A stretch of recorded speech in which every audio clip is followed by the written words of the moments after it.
Hi guys, welcome back to my channel. How are you today? Today I'm back with 3 stories. First story is about OP, who contacted her half-sister's ex to ask him to pay back the money from her wedding fund that was used to buy baby things for his child. Enjoy the stories, guys, and don't forget to like and subscribe. And of course, don't forget to leave a comment. 5 months ago, my half-sister Amelia showed up at my parents' house. I'm currently living with them, and begged our dad to let her stay.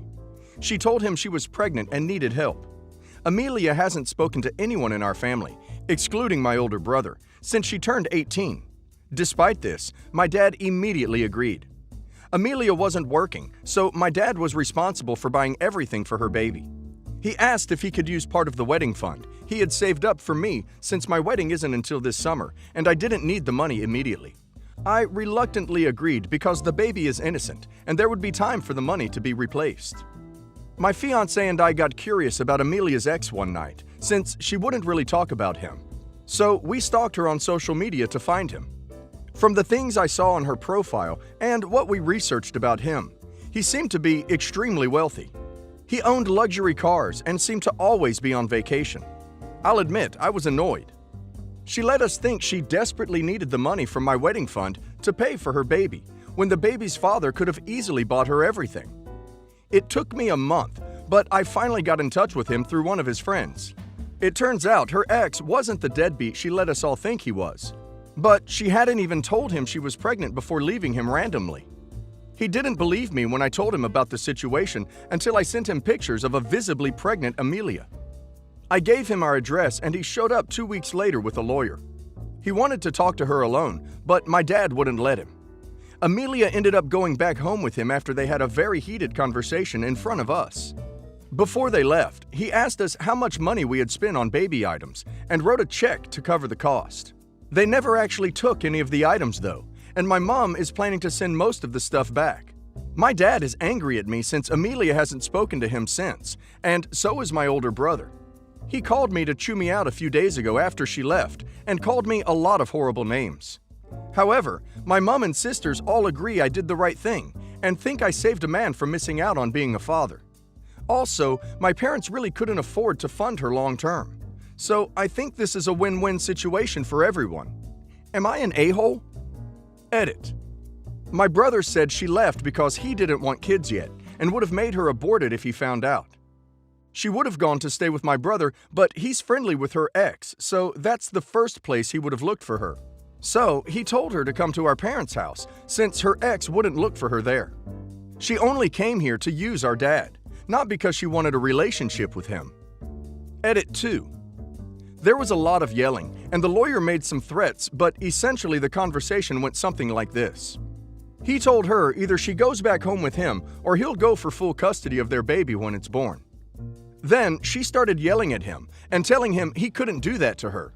He said something like he didn't want to do this to her, but he didn't have much choice when she chose to run away the second his back was turned. My dad swore at him a few times and threatened him and his lawyer. They argued. Then her ex asked her if she was ever going to tell him about the baby, and she said she was going to, but she was scared. In the end, she said she'd go home with him. Yes, OP is an a-hole in every sense. She stalked her, contacted her ex, revealed personal information, and told him where she lived, etc., etc., etc. None of that was OP's business, and she has no idea what can of worms she might have opened. He may have been abusive. OP may have just put her life at risk, and her child's life. The fact that he showed up with a lawyer and she left with him points even stronger to the possibility that she was trying to escape an abuser. OP also ruined her relationship with her dad and cut off the likelihood she would escape again. She would not have been living with her dad and relying on his help if she could have been living with a rich partner, unless living with that partner was unbearable or unsafe. Bit of background. Dear husband and myself have been married for almost 3 years. We have a 2-year-old daughter, and I'm a stay-at-home mom, but I work as a freelancer and contribute as much as I possibly can. The first time I met mother-in-law, I was actually traveling for work to husband's country. We are from 2 different countries, and although my mother tongue is not English, People do understand me, and I can write and speak with no issue whatsoever. When I met her, she was a B right at the beginning. At least I knew where she was standing. I had 2 jobs at the time, and she kept saying that my freelance job wasn't really a job, and so not to call it that because I would dishonor honest worker. Little tip, I'm not a hooker. My husband had to translate whatever I was saying because she couldn't understand me. She also forgot my name in several occasions, like our wedding day. Now, I'm a very easygoing person. When we decided to get married, my husband couldn't afford the engagement ring. I was fine with it. It never mattered to me. In my country of origin, it's not a big deal. Most of us just wear a wedding band. I told him it wasn't an issue, and one day he could surprise me with my dream ring if he really wanted to. My husband is really forgetful, and I showed him that ring just once. I would never ever have thought that someday will come. So we got married. It was a very small wedding, and we invited some friends to the after party. Obviously, mother-in-law wasn't happy with us having a very small wedding because she is all about big celebrations and bragging till doomsday. On top of this, my husband and I are not religious, while she says she is, but not behave like one. So no religious ceremony was a scandal and would ruin the reputation of their name. Anyway, in a couple of months, my brother-in-law gets married to a long-term girlfriend. We are invited, and my husband knows through mother-in-law that he is the best man. My daughter is the flower girl. No words yet from future groom and bride-to-be. We know nothing of each other's life. They make no contact with me, and honestly, after attempting a couple of times, I know my effort wasn't worth it. We live in 2 different and faraway countries, thank God. And a couple of days ago, while I asked my husband to try to find out a bit more details, accommodation, daughter dress, and so forth, Eagle Eye spotted a brand new ring through camera while I was stroking my dear daughter's hair through Skype and asked about it. From there, tears, screaming, and name-calling started. She started crying, literally bawling her eyes out, and saying that I don't deserve the ring. She must have it. Is a family heirloom. Yes, mother-in-law, my family heirloom, not yours. And they kept asking if I would wear it at the wedding. Husband said obviously, with a grin. She started screaming that I'm going to shame the bride, which I'm not in good relationship with, but that's another story. That they don't want me there, and that there is no place for a manipulative bee like me in their house. I said that I don't really care about the wedding at all, and not being there is not an issue, as I don't want to be there in the first place. But if I'm not there, neither will be my daughter. So bye-bye, flower girl. Others screaming, saying that family should stay together. I responded that no member in my family ever called me a manipulative bee, and if that's what she thinks about me, we are not family. Husband threatened not to go. She simulates a heart attack live on Skype. Then resurrecting happened, and she started screaming again against me and my daughter, saying that she wants a DNA test. At this point, out of rage, I hung up. She started calling 3 million times, 54 missed calls in 2 hours, not caring about time difference at all. I blocked the caller. Sister-in-law 1 and 2 start calling and asking why husband didn't stop me from talking in such a hurtful way. Again started offending me and my family, which had nothing to do with it at all. I blocked everyone, saying that I won't go to the wedding. Neither would my daughter, and my husband is one step closer to sending them to duck off land. I got a text on WhatsApp a couple of days ago with rules to follow, because I'm not entitled to ruin a damn thing, and we need to show that family is united to everyone in the country where she comes from. Rules are the following. I'm not welcome in their house, while dear husband and dear daughter are allowed to stay. So I need to rent accommodation and arrange transport for myself by myself. I'll be present at the ceremony, but I must pay for my meal at the reception. Sent bank account details for an international transfer. Dear daughter must wear a nappy. Currently potty training her, but we are at a good point, because her daughter hasn't potty trained her 3-year-old yet, and I can't ashamed her parenting skills. Huh? I must not wear the ring or she will chop my finger off. If I decide to wear it, she will call the authorities and say that she knows I abuse my daughter. Duck off, mother-in-law. You are insane. OP needs to make sure her ring is insured. She should take dated and timed photos of her wearing the ring and get proof that the ring is from her side of the family. Also, she should not go to the wedding. the possibility of violence is high. OP should think of the effect that would have on her daughter. Plus, they may decide to keep her daughter by force. Update. Decision is made. My dear daughter and I will not go. I might ruin someone day, but not allowed mother-in-law to ruin my life. My husband is really supportive and reasonable. The contact are kept at the minimum. They'll have a call once or maybe twice a month. No contact with her member of the family, brother-in-law, 2 sister-in-laws. More than once, husband told her that if everyone's behavior and attitude towards me would not change, he will go no contact. We talked about it, and I know he is really torn. Obviously, he is really saddened by the situation and find himself in between a rock and a hard place. I said that I didn't want to force him, and I'm giving him time to take his decision. Obviously, this decision will have consequences, which he knows.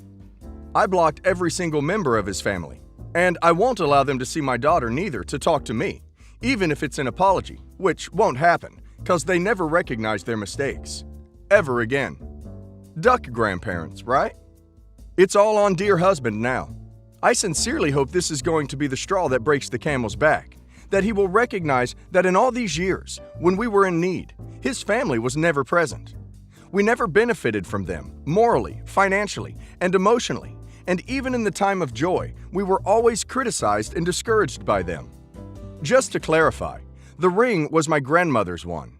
We took the center stone and melted the gold and added some other stones to get the new design. My mother-in-law thinks that she is entitled to have it because her son paid for the redo of the design and for other stones. My godparents passed away shortly before lockdown. They were quite well off and met my mom when she boarded with them during university years. I have 4 siblings, 1 older full brother, 33, me, 29 female, younger sister, 27, and 2 young step-siblings, 4 female and 5 male, from my stepdad's first relationship. I am the only godchild. My godparents were unable to have children of their own and often made it clear that they considered my mom to be like a daughter to them. They were also very close to me, my brother, and my sister, although they were too old to really realize that my mom got married again and had stepkids. My godmother in particular was very close to me and taught me Greek and French, her language, and how to bake as a child. Essentially, they left a house to my mom, as well as $60K in a trust for her in case she ever desperately needs money, but also for her stepkids to set up college funds. My godfather's IT business to my brother, who has been running the company for them for the last 6 years. A house and $50K to my younger sister to pay off her college debt, plus $20K left over. A 2-bedroom apartment in the city and the small cottage that they retired in as well, and around $150K to me. Now, I'm fairly well off. I have a medical degree and what little debt I have is mostly paid. I got several scholarships. I plan on moving into their city apartment so I can stop renting and keep the cottage for anyone in the family to go and stay in whenever they want. I plan on using the money to pay off my remaining debt, less than $10K, and keep $15 to $20K to go towards paying for a nice wedding and honeymoon with my fiancé. But I want to donate the other $120K towards causes and charities I support. I told my siblings this, and they agree that it would be pointless for us to keep as we don't need the money. I told my mom about it the other weekend, and my stepfather blew a gasket, going on about how it was bad enough that my godparents overlooked his children. They didn't. And now I was too, by giving the money away instead of spending it on family. I argued that he has only been with my mom for 2 years, and both my godparents were over 95, so they had no real connection to his kids because they were too old, and that even then, they'd given my mom money from my step-siblings' college fund. He argued back that it was in a trust, so they, mom and him, couldn't access it, and I said that's the point of a trust, and he told me to leave. Am I an a-hole for giving away most of my inheritance? Edited to add. My partner and I make around $100K a year each. Both of our careers have great financial progression options, particularly my partner, for whom the top professionals make high 6 figures. We both have extensive life and health insurance, so we aren't worried about any accidents, or my family being able to support themselves. My mom already owns her home and has a rental. The place my godparents have given her will be her second rental, and between them, she'll have enough income to retire early. The business my brother inherited has been making him around $300K each year, and he owns multiple rental properties. My sister is in the same career field as me, where she will be making $80,000 to $90,000 within 2 years of graduating. None of us really need money. We're all very lucky in life. I don't think OP is an a-hole, but I would suggest holding off on donating such a large sum until the world has a better feel for how the economy is or isn't going to recover from this current situation.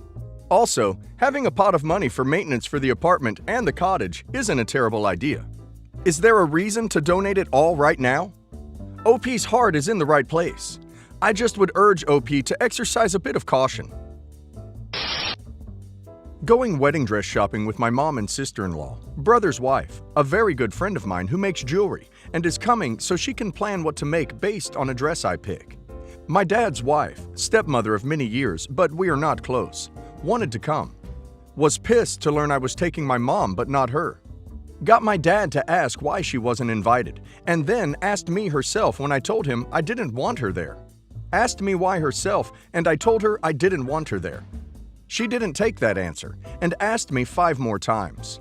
The last time I told her because she and my mom don't get along, and I'm not dealing with her issues with my mom when I'm trying to find a dress for my wedding. She said that she would show up anyway. I told her she can't, that I booked a private appointment and they won't let her in. She's pissed, and she and my dad are saying I'm an a-hole for saying she can't come. My dad said my brother broke her heart by dancing with our mom at his wedding and not her. And now I'm shunning her too. Am I the a-hole? For those who want to know, the beef started because my mom refused to refer to my dad's wife as mine and my brother's other second mom. Our mom thought her demanding it was rude and was pissed she would see herself as mom too. It's been an issue ever since because our dad's wife never ducking lets it go and will introduce herself as our mom and will say we're her kids. Being OP's dad's wife does not make somebody OP's mom, nor give her any special privileges. She sounds insufferable, and I don't blame OP for not liking her. Not the a-hole.